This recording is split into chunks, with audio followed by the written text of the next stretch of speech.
Assalamualaikum warahmatullahi wabarakatuh. Perkenalkan, saya Rismayanti dengan Stambuk F1D2 19024 jurusan Biologi Prodi Bioteknologi Universitas Halu Oleo. Di sini saya akan menampilkan sedikit materi mengenai pertambangan yang ada pada PT Nikel Cahaya Nusantara. Oke, selamat menonton. PT Nikel Cahaya Nusantara yang terletak di Sulawesi Tenggara, tepatnya di Kabupaten Konawe Utara, telah dieksploitasi sejak tahun 1934. Nikel di Sulawesi Tenggara telah dikenal sejak zaman Belanda. Nikel Sulawesi Tenggara telah dikelola oleh perusahaan negara yang bernama PT Antam hingga saat ini. Nikel Sulawesi Tenggara pasca tahun 2007 mengalami perkembangan yang cukup signifikan.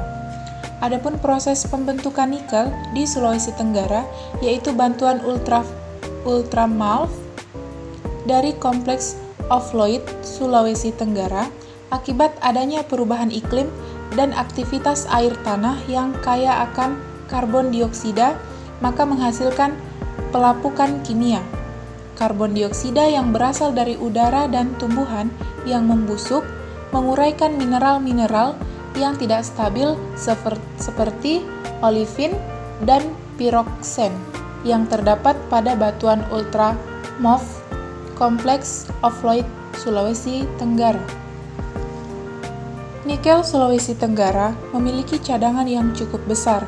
Jumlah cadangan nikel Sulawesi Tenggara berdasarkan data Dinas ESDM Provinsi Sulawesi Tenggara sebesar 97 miliar ton dengan luas sebesar 480.000 ha.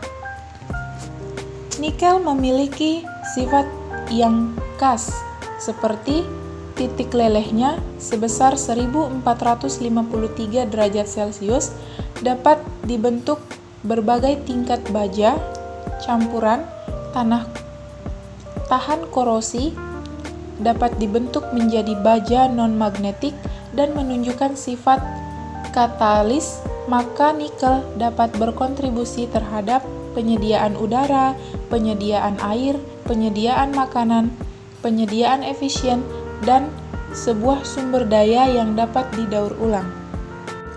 Namun, selain itu, dampak negatif penurunan kualitas lahan akibat kegiatan penambangan menjadi isu penting saat ini. Di tengah isu ketersediaan lahan termasuk untuk pengembangan pertanian yang sudah semakin terbatas. Saat ini, pemerintah sedang mengacu peningkatan produktivitas pertanian khususnya untuk mendukung dan mempertahankan swasembada pangan, sehingga optimalisasi pemanfaatan lahan terus dilakukan, termasuk pada areal bekas tambang. Namun demikian, dari segi sifat fisik, kimia, dan biologi tanah, lahan bekas tambang tidak sesuai untuk pengembangan komoditas pertanian, terutama tanaman pangan. Permasalahan yang paling sering terjadi pada suatu pertambangan adalah banjir dan tanah longsor.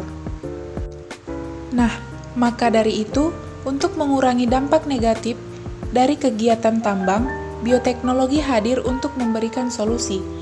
Solusi yang dapat diberikan dari aspek bioteknologi adalah dengan memanfaatkan teknologi bioremediasi.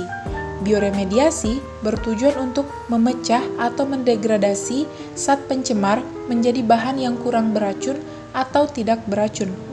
Bioremediasi merupakan alternatif pengelolaan limbah minyak bumi dengan cara degradasi oleh mikroorganisme yang menghasilkan senyawa akhir yang stabil dan tidak beracun. Itulah tadi penjelasan singkat mengenai sistem pertambangan.